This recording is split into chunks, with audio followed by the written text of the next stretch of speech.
My Zimbabwean boyfriend, he is a baboon that drives his truck from Joburg all the way to Maputo. I need your advice if I am supposed to continue with this relationship or should I stop dating him once and for all. How are you, Brother Nashim? Please post for me as anonymous. You call me Naledi, not my real name. I am 20 years old. I do come from Zanin, but currently I am studying public administration at a certain college in Johannesburg. So I am writing this story to you today because I feel like I'm just a confused person. I do not know if I am in love. I do not know if I am being foolish or if there is something that I have entered into that I no longer understand. What has been keeping me in this relationship? It is the way that this man treats me. He loves me with all of his heart. He always gives me, even when he does not have anything. That is what I love about him. I have been loved before, but not like this. It just gives me joy to know that your man, he will give you the last money that he has in your wallet. There was one day when I felt so sorry for him. You know what my boyfriend did? He drove all the way from Durban. He said that his boss had given him some money which he was supposed to eat out, and he drove throughout the night. He did not rest from Durban to Joburg. He was supposed to rest at this other truck stop.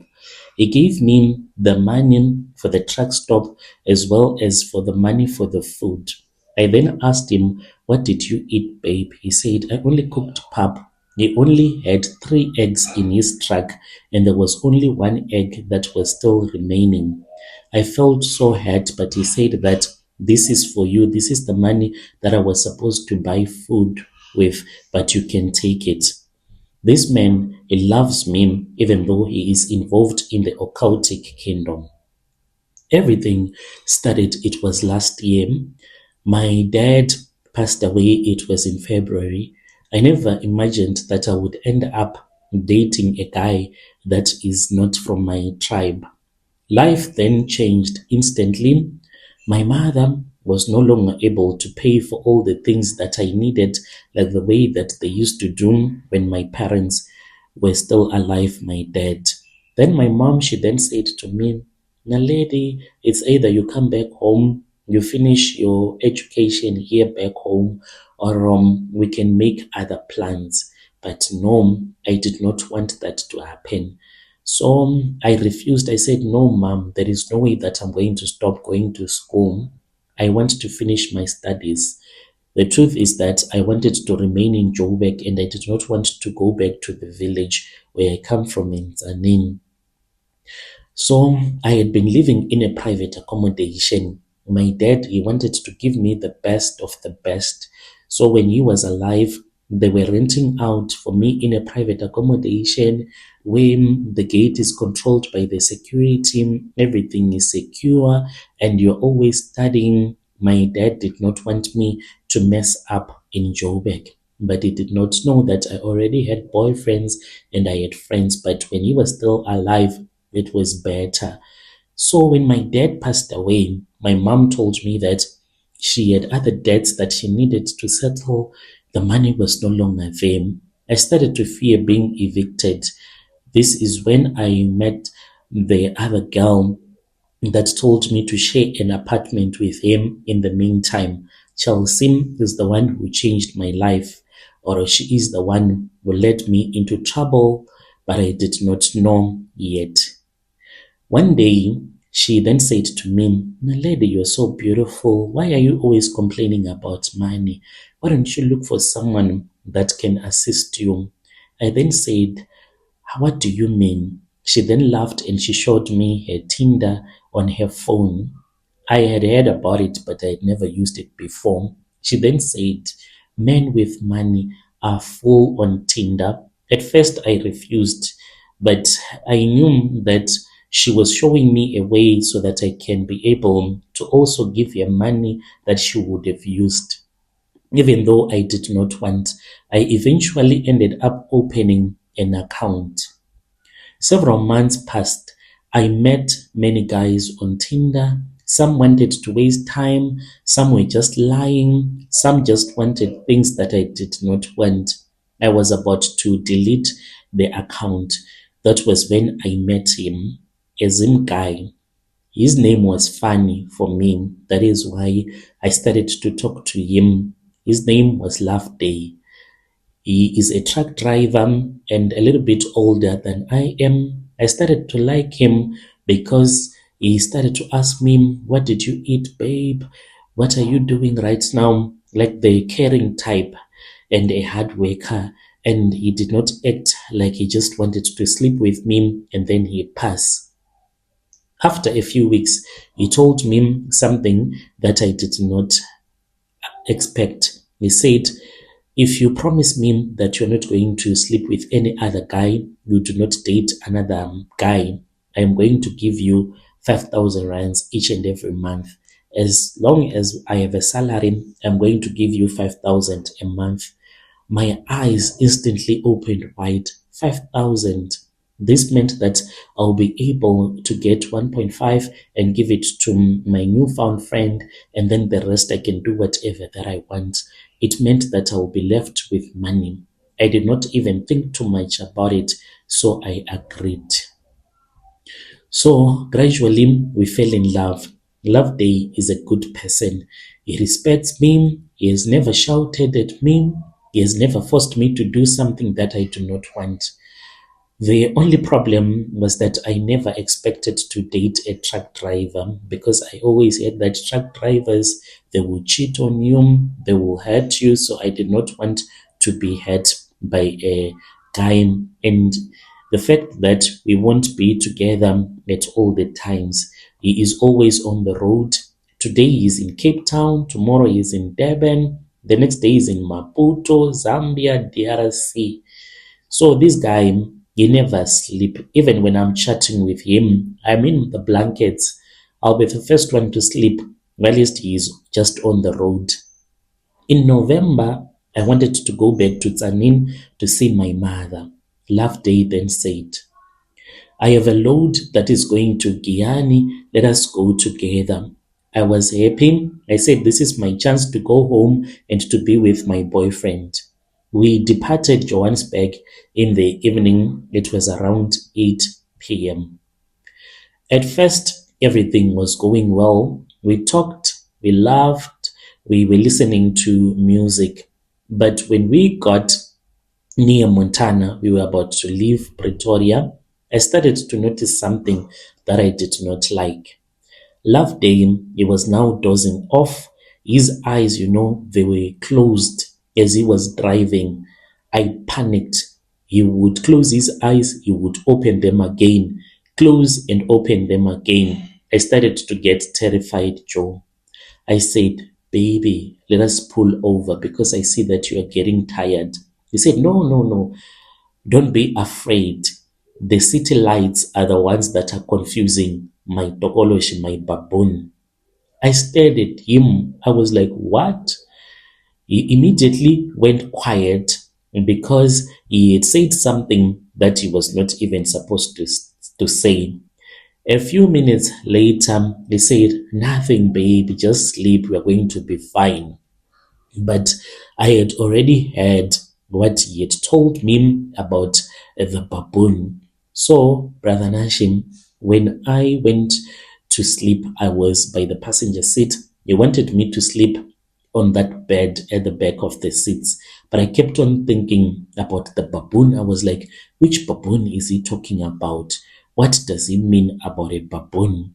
I did not get an answer. Eventually, I fell asleep. I woke up. It was around 11 p.m. I did not know why I woke up, but the truck was still moving. The road, it was just quiet. At first, I thought that maybe I'm still dreaming. I looked at the driver's seat. It was empty, and I felt my heart jumping outside of my chest. The seat, the driver's seat, it was empty, yet the truck, it was moving. Love Day, he was not there. I looked at the bed at the back of the seats. Loveday was fast asleep. I started to ask myself questions like, who the hell is driving the truck? Because this truck, it was just speeding. At the moment, that was when I saw something that I have never forgotten in my entire life, even though he explained everything to me, everything that had happened. It was just like the flash of a light. I had a small vision, and then that was when I saw something just for a few seconds. I saw something, a Tokoloshe that was sitting on the driver's seat. It looked like a baboon. The most shocking part about it, Loveday is a man that drinks alcohol, but he drinks his Zimbabwean traditional beer like chibuku, and it makes him to smell so much, and we always fight about it. That is what surprised me about this baboon. It had in its hands a chibuku carton that it was drinking whilst the truck was speeding. I just blinked. When I opened my eyes again, Loveday, who had been at the back seat, sleeping, he was now in the driver's seat as if there was nothing that had even happened. I said, Loveday, Loveday. He looked at me and then I said, what did I just see? He went quiet for a minute or so and then he said, babe, these things, they are the things of the night. They are not supposed to be spoken about at night. I will tell you when the sun comes up. I did not sleep again for the rest of the night. I sat there staring at him, trying to understand what is it that I had seen. I had never been scared in my entire life. But the thing that I did not know was that my boyfriend, he was going to make a confession that has made me to look at the world from a different angle. Before all of these things, I never thought that the Tokoloshes are for real, witchcraft is real, and my boyfriend is involved in that witchcraft business. I never thought that I was going to be that girl going to confess that a boyfriend is involved in rituals. And then he told me that he was going to offload and we were supposed to meet later on. And then he told me that he went to Zambia. This was 2 days after he had finished offloading his load. And then he called me and he said, let us meet in town in Zanin. So I got onto the taxi and then we met at this other rest stop where he was waiting for me because the truck, it can't go into the CBD.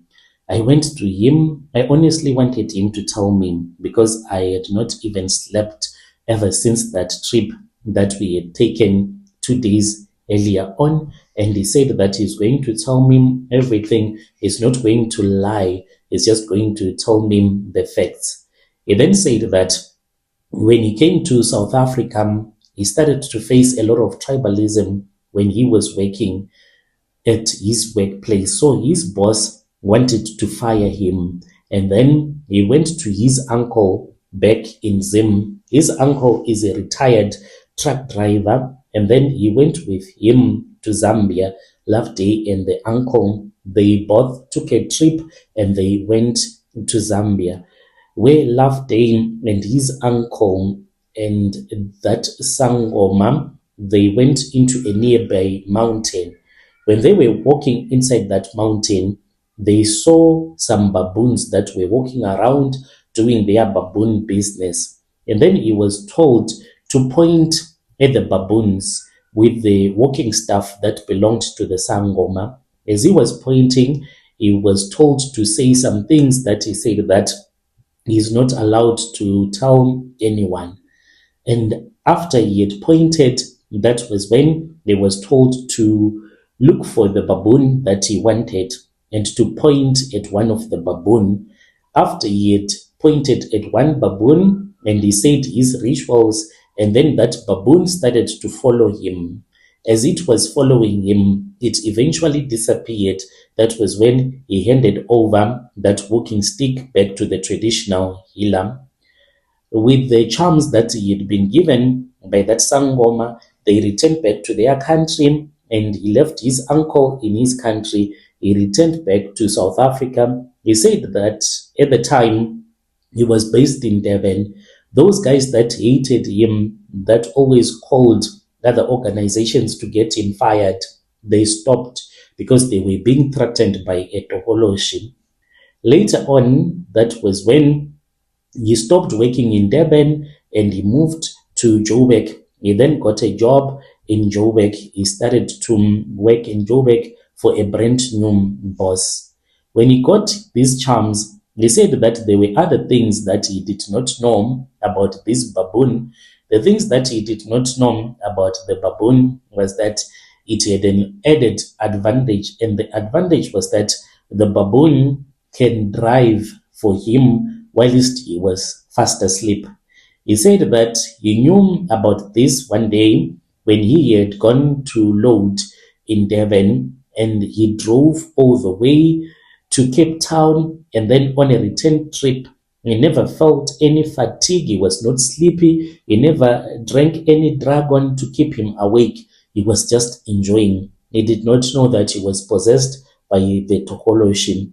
So because of this Tokoloshe of his that he uses to drive trucks, he can load from Durban, Cape Town, drive straight to DRC. He says that he only stops for diesel, tolls, and traffic when they stop him. This baboon, it cannot drive in the city lights. It will get confused.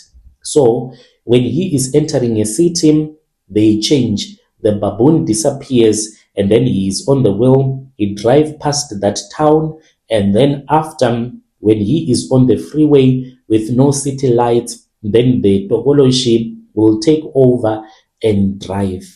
So he then proposed love to me, and I have since accepted his engagement ring. But I am asking you, brother, if there are any other Zim people that listen to this program, can I trust my boyfriend, Love Day?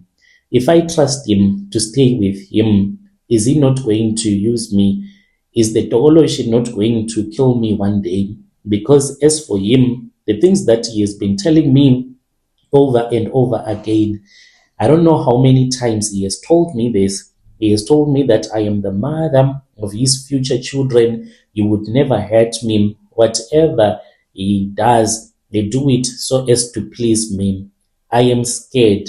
Zim people advise me. Will I be safe from this Tokoloshe? I just want you, Shona people, to assist me. If you know about other people that use Tokoloshes to drive trucks, is it a bad charm? Because as for my boyfriend, he's not killing anyone. According to him, in his family, there is no one that has died because of this. The Tokoloshe is just working very hard. He does not feed it blood. He does not feed it anything. I'm just desperate for answers. When you post my story, please tell me. I'll be following through in the comment section.